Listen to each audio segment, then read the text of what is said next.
Okay, so moving on, what we're going to do in the next video is we're going to specifically focus on the capital market. And we're going to talk about at least, a general conversation about how capital and capital decisions go on to affect business decisions, and also to see how the markets which facilitate the buying and selling of capital itself also have effects on decisions and what those tend to look at. Before we get there, one thing that I want to reiterate, for the class is how often we go back and we talk about basic economic principles. And so this is a great time for us to remind ourselves of diminishing marginal returns. As we saw with both utility as well as profits, there is diminishing returns to increasing a particular behavior. When with utility, it was if you continue to consume the same thing over and over and over, you tend to see diminishing utility from each additional unit. And again, this also refers back to thinking on the margin. So every time I marginally change my consumption of something, how much marginal benefit am I receiving from it?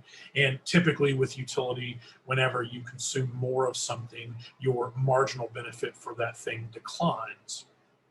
And the same thing with profits in the context of producing more. Usually most businesses, and I say most because there could potentially be some businesses, especially large businesses, for which they could try to produce as much as possible, and maybe that's their way of profit maximizing. But for most businesses, and certainly the businesses that we are using as our theoretical framework, these are businesses for which producing more also has diminishing returns, specifically with respect to profits.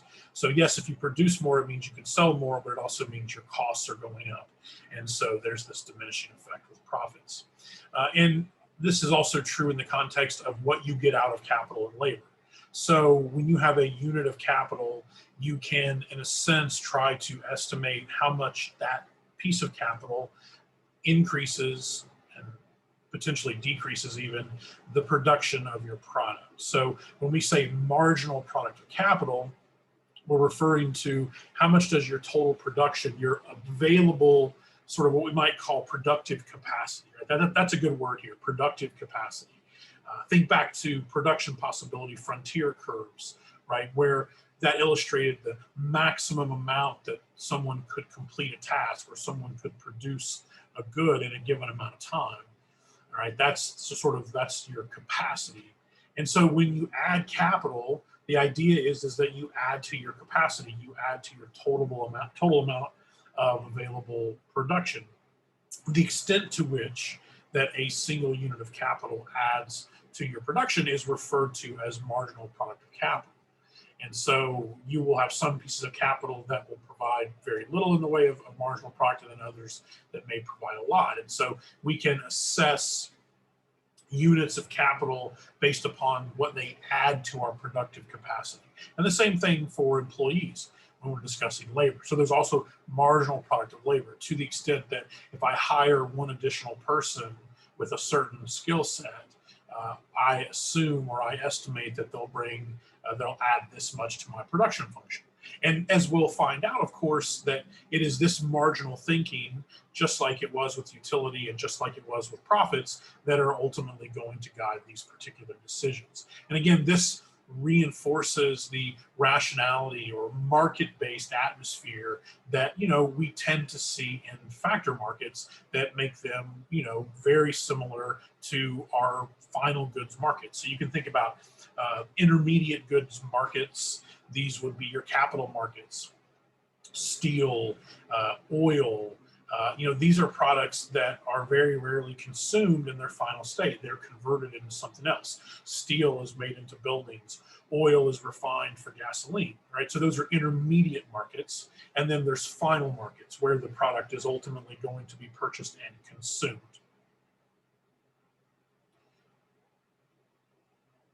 All right, so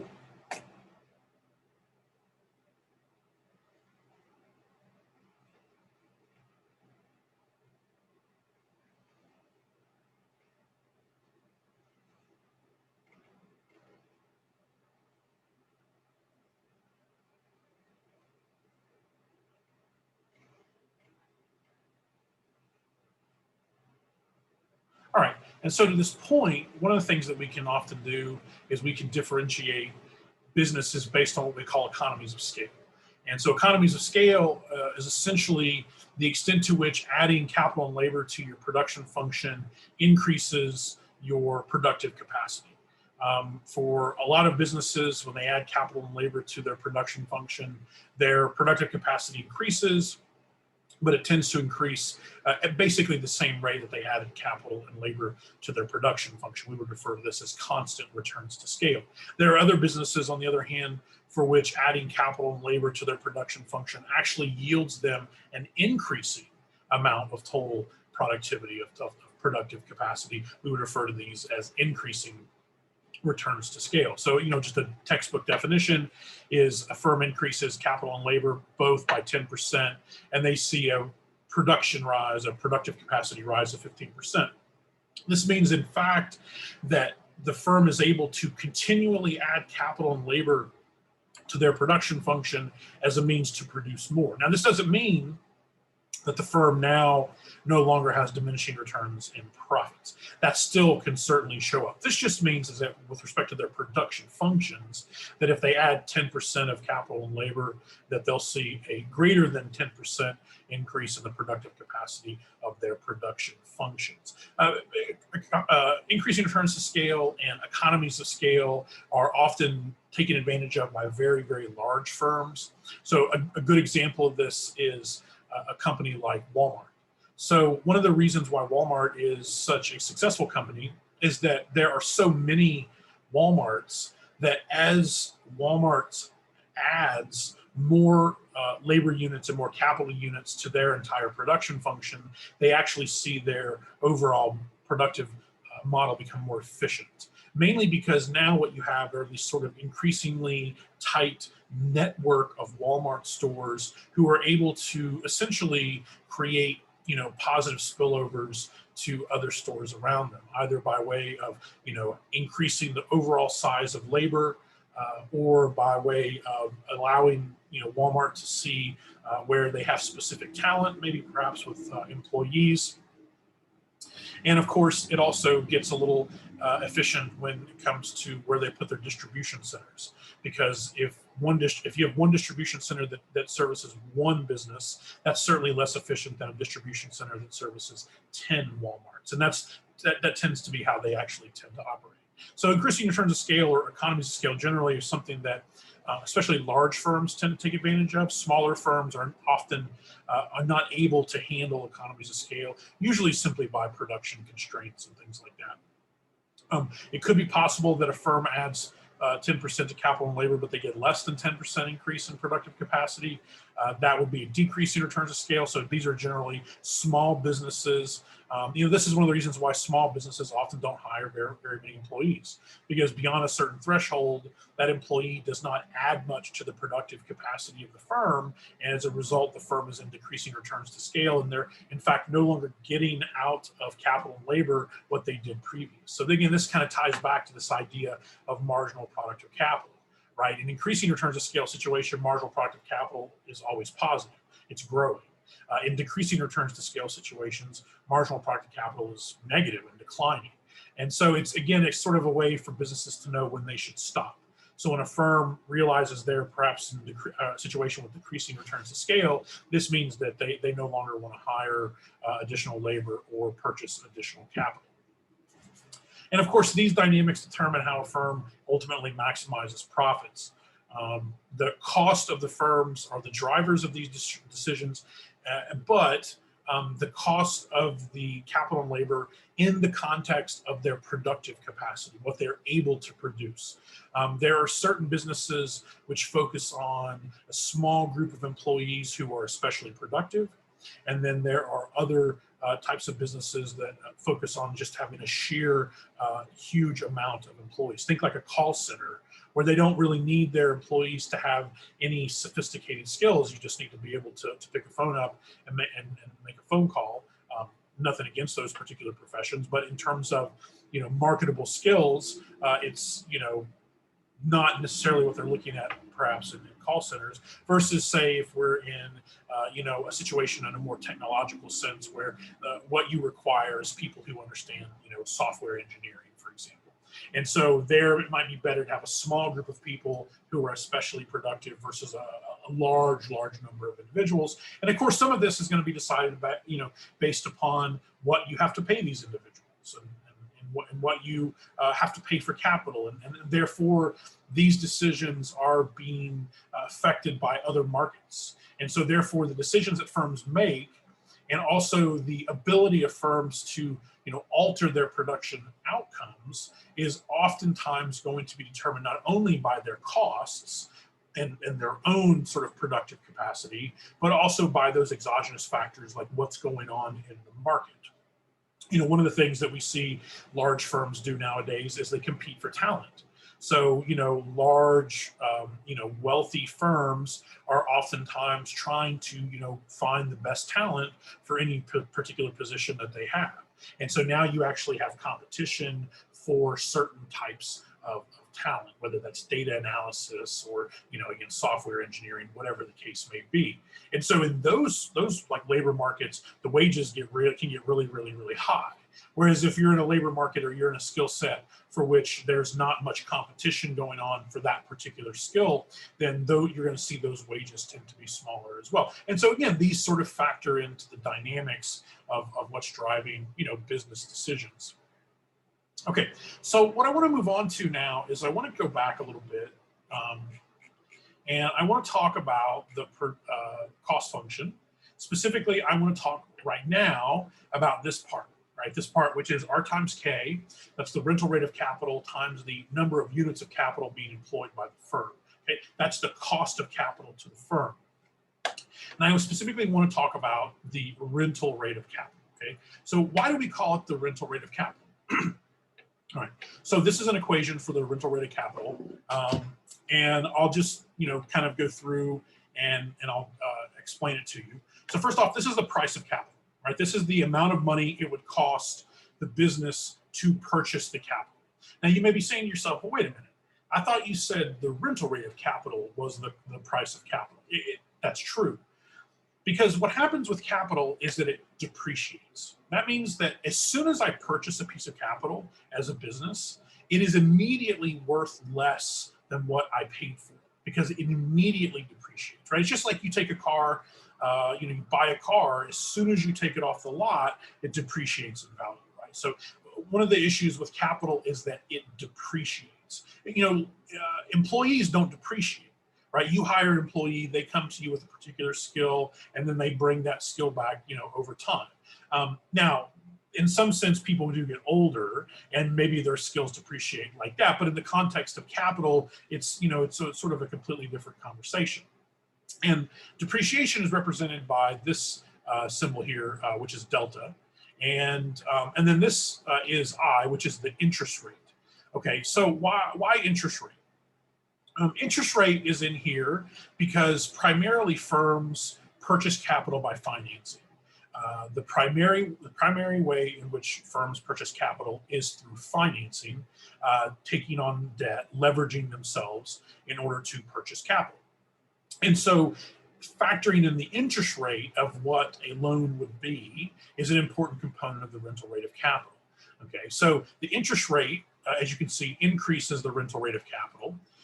And as does the depreciation rate. So the more expensive it is to borrow money and the more a piece of capital depreciates, the higher the rental rate of capital will tend to be. We can actually do some pretty simple calculations. For example, in this situation, we have an interest rate of 5%. We have a depreciation rate of 10% and a cost of capital of 100. And we can see that when we run the numbers here, that the rental rate of the computer is $150. You'll notice, by the way, that the cost of the computer was 100, but the rental rate of the computer is, of course, much less, $150. That's because, on one hand, the depreciation is quite high, even though the interest rate is, pretty mild at 5%. The next example, let's just take the interest rate and let's increase it to 10%. Now we can see that the rental rate of capital is increased at 200. The other thing about capital is that it can be resold. So as capital is being used, it will often be resold to some other business, to some other market. And so that's why a $1,000 computer has a rental rate of only about $150 in this scenario, or $200 in this particular scenario, right? Because you're financing it, so you're not paying with it with cash, and you will often have a chance to sell that and purchase new capital, before the capital depreciates too much. But generally speaking, this is just an example. It's not sort of super important for you to understand the ins and outs of depreciation. It's a very complicated topic. Really, what I want you just to understand is where this rental rate number comes from. And this is why. It is because this rental rate number is what you will ultimately pay for a piece of capital. But what ultimately and typically drives capital decisions is, aside from the price of the capital, the direct price of capital, is interest rates. So when we talk about capital markets, we usually talk very much about financial capital markets. And we have that in this graph here. Okay, so this is a financial capital market. This is just the supply and demand for loans. The demand for loans can be thought of just like any other demand curve. The supply of loans can be thought of the same way. So the supply of loans comes from banks. The demand for loans comes from businesses, right? Straightforward. Except, of course, this isn't about utility. Businesses are demanding loans because they want to maximize profit. So you get profit maximization here. And then, of course, we also have profit maximization here when it comes to the supply of loans. The banks who issue loans are, of course, also trying to maximize profits.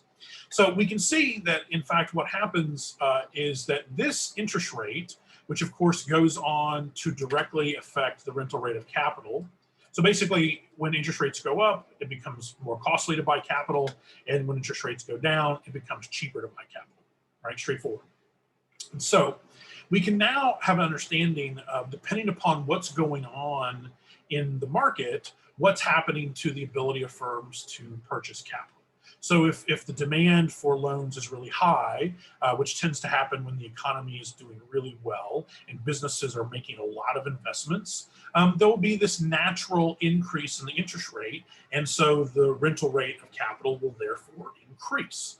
On the other hand, if we think of another scenario, like let's say we are, the Federal Reserve, which sets the federal funds rate target in terms of interbank loans. So the Federal Reserve sets the interest rate that banks pay to each other, and this, of course, this goes on to affect the interest rate that banks charge to businesses. And so we usually will show that as an increase in the supply of loans, right? So the Federal Reserve will increase the amount of money that exists in the supply of loans market, and this will cause supply of loans to increase. And if supply of loans increases, all else equal, that would cause a decrease in the rental rate of capital, and that would lead to cheaper capital purchasing.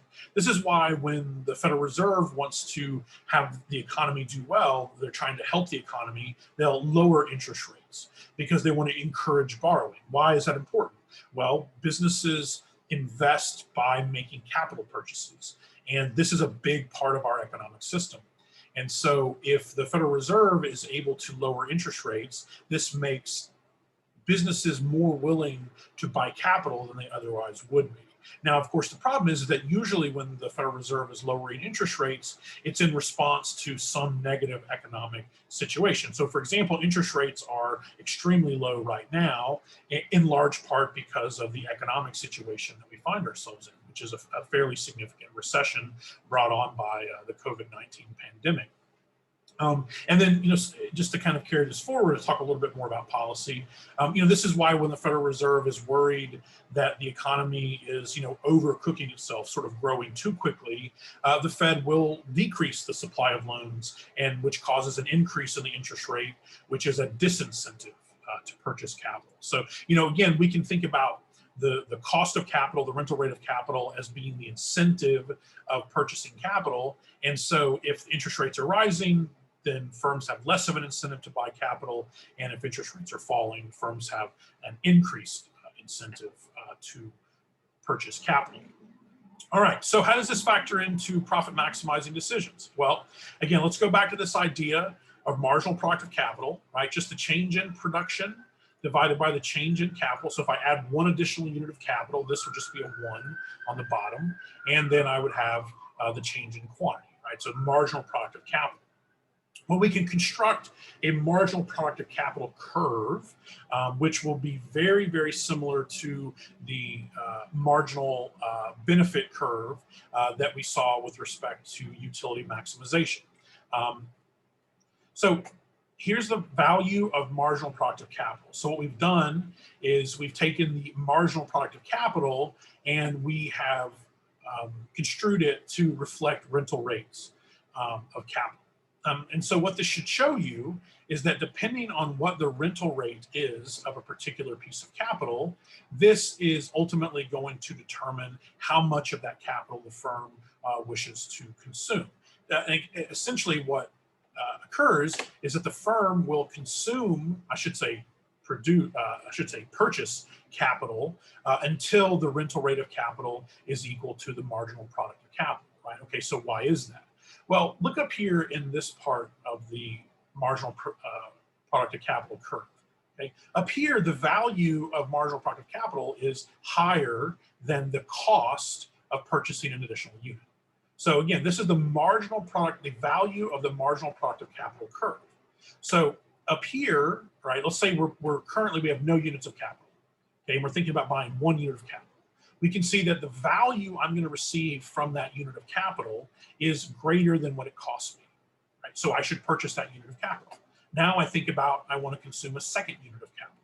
And again, I can see that, again, the value of that marginal product is greater than the rental rate, the cost of that capital unit. So you can see I will buy capital until the rental rate is equal to marginal product of capital. Okay?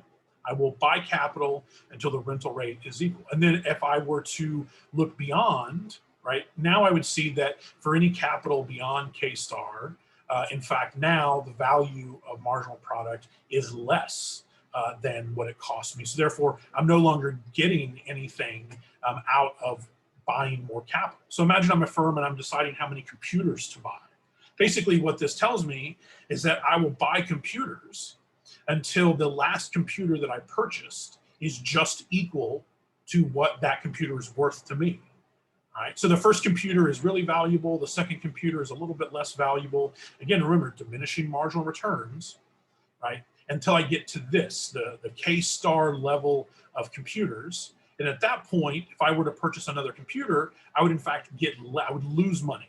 So the benefit to my production function and the benefit to my profits would be lower than what it cost me. So again, a rational profit maximizing firm will purchase capital until the rental rate of capital is equal to the marginal product of capital. So you can see, again, going back to our conversation about the financial markets. So again, to kind of put this story together, let's say that interest rates rise for whatever reason. Interest rates could rise because demand for loans has increased, all else equal, or because the supply of loans has decreased, all else equal. Right? The two reasons why interest rates would go up is that demand has gone up or supply has gone down. Right? That would be a shift back into the left. And so let's imagine that interest rates have gone up. Now, if we go back and we remember that the rental rate of capital is just equal to this equation. So we know that when interest rates rise, the rental rate of capital is going to rise. So we have a nice picture here. So here's what that looks like. So imagine that the supply of loans has declined. The interest rate on capital has now gone up from 5% to 10%. This means that the rental rate of capital which was $150, is now $200.